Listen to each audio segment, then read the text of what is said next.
why don't we talk about James Gunn real quick here?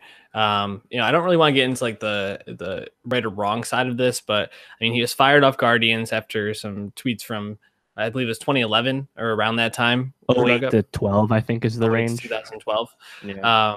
Were dug up, and a lot of them were really lewd jokes relating to like child molestation, things like that. Just really inappropriate stuff that I think some of it had been deleted, some of it not. Some of it had been like taken off a website that keeps like all of like the Twitter or all the tweets ever made or something like that. So there's a lot of sides to this, but the main stuff for what we care about is he was fired off Guardians 3. Obviously he directed the first two. He wrote the first two as well. Wrote the first two. I think he actually wrote this one, or at least handed in an early rough draft. How do you feel about him getting fired? I mean, obviously we don't need to go into the right or wrong, but how do you think this is going to affect Guardians moving forward, and who would you want to see take over? It's a great question. Yeah, I mean, when I saw the controversy, I was, he's probably getting canned, and I don't have a problem with them firing him. He's helming a fucking kids movie. Yeah. After all. I am a little rubbed off the wrong way that it came from Mike Cernovich of all people, someone so hypocritical, so, heinous like him.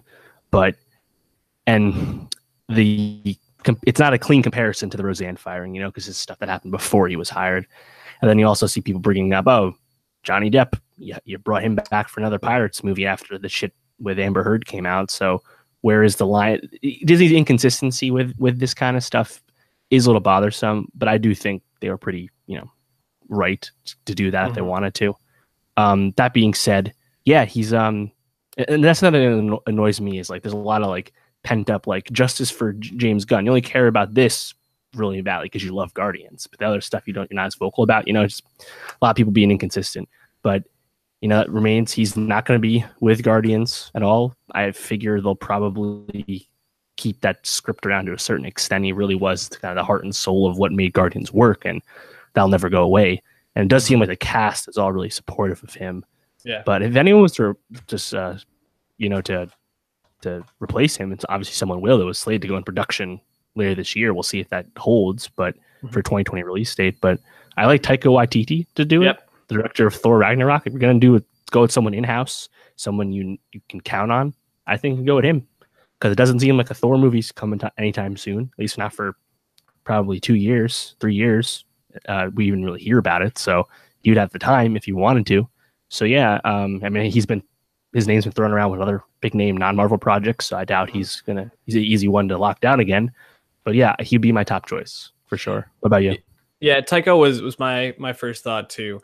I know that there was some issues with Edgar Wright. He was going to direct Ant-Man. That there was some issues in production. If they could smooth things out, I feel like he would be a great replacement as well. I think he brings a good atmosphere, but I doubt that would happen. You'd feel like he wouldn't be as apt to like take the call anymore. But from everything we know, Marvel has worked with directors way better the past since like 2016. So it's like a lot of those old Marvel critiques aren't as accurate as they once were. So.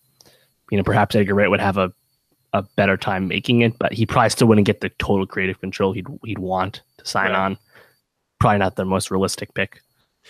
Yeah, but if I'm remembering too with that whole thing, a lot of it was around like getting licensing for songs with the movie. And if that's the case with the Guardians, I mean, they always ball out on the music budget. I mean, they always have really well-known songs in there. So I wonder if that might smooth it over. But yeah, I think Taika seems like the right fit. And also, obviously, if I think you mentioned the Russo brothers would be somebody, they've worked with them. They kind of know the tone that they can bring to a movie and how to use them in a movie. So, well, I don't think you can pick them because they're doing post-production on Avengers 4 right now. So they probably don't have the time.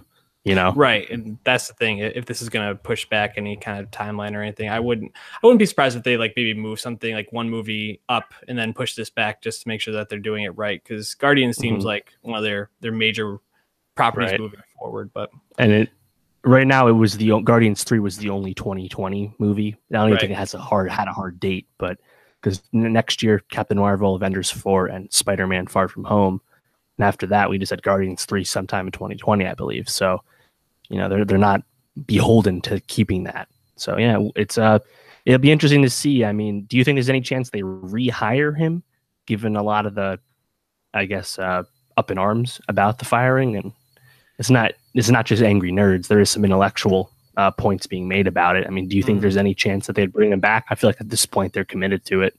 Yeah, Disney is very careful with their branding. I don't think they want to lean one way or the other on these sort of issues. So I think since they've made this decision, they're going to stick with it and they'll move forward with a replacement. Mm-hmm. So I don't think there's any chance of it.